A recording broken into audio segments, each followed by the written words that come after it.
Hello everybody, welcome to my channel. I'm Seth Henshaw, and this is the only YouTube channel I'm aware of that examines historic architecture. I'm in Downingtown, Pennsylvania today, where Hurricane Ida just came through a week ago and left pretty heavy damage throughout the town. The road right here that you see the cars driving on is Lancaster Avenue, which was the first turnpike in the United States. It was paid for with money from Congress beginning in 1794. And if I could turn this way, as you look east, just down here there used to be a restaurant, and a young attorney named James Buchanan was eating in that restaurant in the early 19th century when he found out that his girlfriend had died. And so he never got married. But the reason that I'm here today is I wanted to come and take a look at this little white building back there. It's the Downingtown Log House. This is one of the oldest buildings in North America. It was built at the very beginning of the 18th century. So let's go over there and check it out.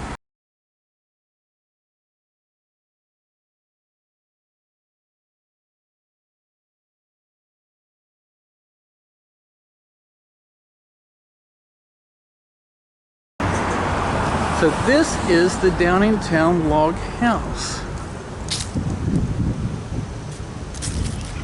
Let me see if we can zoom in a little bit, and I'll cross over the road too. Okay, so here's the Downingtown Log House. The little frame element right there that looks like maybe scaffolding. This used to be a porch that was on the other end of the house, and during the hurricane, the floodwaters picked this porch up, pulled it off the building, and dropped it over here. So let's go back to the house. I'm not supposed to go over there due to the recent damage, but I do have some old video that I'll show you that I took of the house earlier this year. I don't remember what day I was out. Here's the video that I took earlier in 2021. I've deleted the audio just because it was so loud out there with all the traffic. But you can see this is the front of the house. Some things of note here. First of all, the door, you'll notice, is not right in front of the chimney. That's real standard for this part of Pennsylvania, for the door to be kind of away from where the chimney is located. As you know, I'm really interested in doors. This is not the original door, it's a 3-panel batten door. And as we get closer, you can see this superb Suffolk latch here. It has upper and lower cusps that are really nice sized. You can see the door nails there. As we go out, you can see this very small window.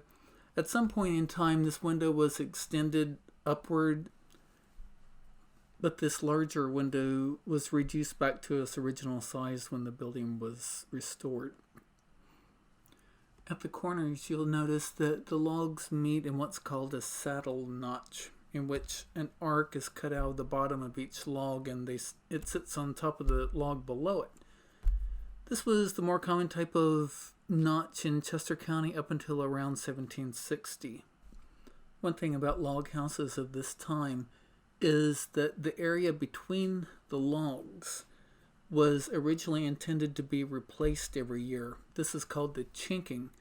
And by the mid-1700s, people had gotten tired of replacing it every year. So they started to put stone in there that would stay from year to year. But eventually, people started to permanently seal the space between the logs. As we move around to the east end of the house, you'll notice these small vertical pieces of wood between the first and the second floors. These are the ends of the second floor joists that hold the flooring of the second floor and the ceiling of the first floor. This is a little less common in this part of Pennsylvania. Usually around here, the joists run in the other direction so that the ends can extend through the logs and become part of the framing system of the front porch. This is an advertisement of an event that's coming up soon in Gettysburg. And you'll see this is a mostly typical log house for southern and eastern Pennsylvania. The important thing here is that you can see that the front porch depends on these outlookers from the floor joist to support where it meets the wall. The upper part above the eave line is covered with wood shingles. So let's go back around the front. You can see that one more time. And we'll look at the west end just real quickly, which is very similar to the east end. It has a batten door here. You can see the ends of the floor joists. And there's that set of steps that has moved to the front of the building now because of the hurricane.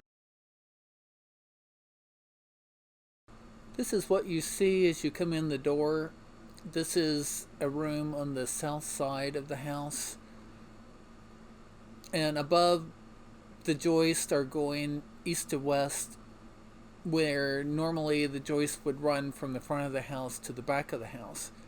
You can see the floorboards for the second floor are visible between the joists as you would expect in a colonial style house. The partition wall is vertical boards that are attached along the edge, typical for the 1700s. And let's move over to the walk-in kitchen hearth. You can see the crane is still there. They have several items here that are associated with the walk-in kitchen hearth that are ready for use, except right now you're not able to cook there. As we continue to turn, you can see the log walls are just highly visible right there. They're not covered up, which was common in the 1700s. This is an interesting piece of furniture. These are the original post office cubby holes from the first Downingtown post office, which was not actually in the log house. It was in a nearby building. So you can see the batten door on the front of the house, and then you see these two doors which are on the west wall. One is elevated slightly above floor level, and then the other one is not. The one that's not elevated originally opened to boxed winders going downstairs. The one on the right, which is elevated, opened into the winders going upstairs. And I'm going to open this door and show you what those look like in case you don't know what boxed winder stairs are. You'll see that the steps here are mainly triangular in shape. Some people call it wedge shaped, and they're rather steep. They go all the way up to the second floor, and originally it would have had similar stairs below this. A type of step that appears on a lot of the literature is this kind of step, which is called a kite winder. And a kite winder fits into the corner so that it has a kite shape.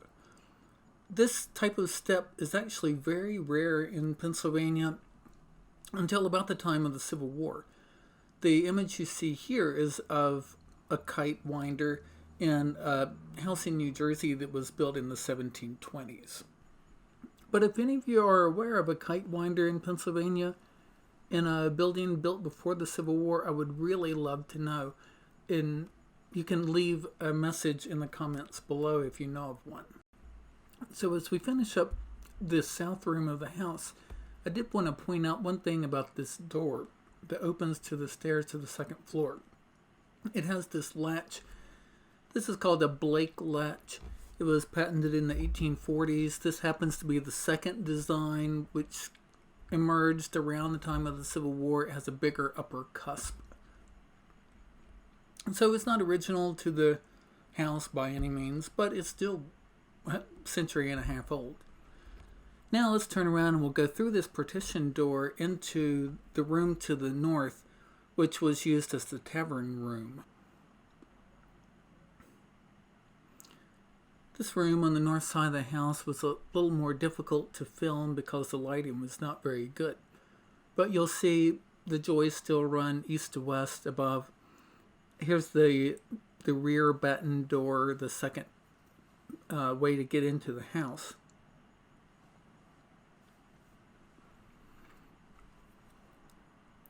And again, in a lot of log houses, the logs in the 19th century were actually plastered over so that it gave a more formal appearance. These two doors are real interesting. They're the original doors to the house.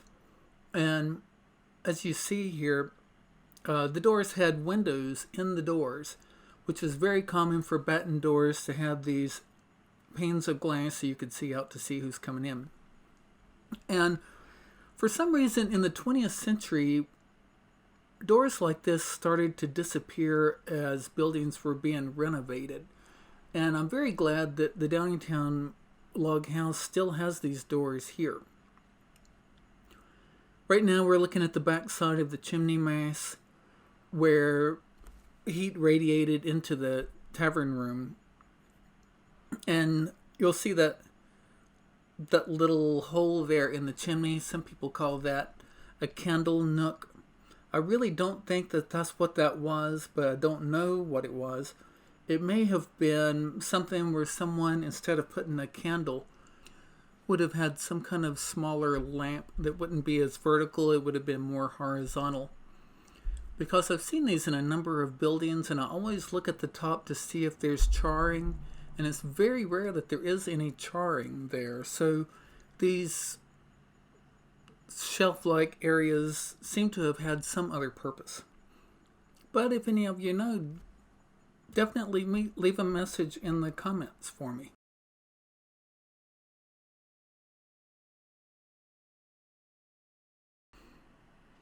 So this has been an examination of the inside and the outside of the Downingtown Log House. I hope you found this to be informative and helpful. And if you have any questions, you can definitely let me know.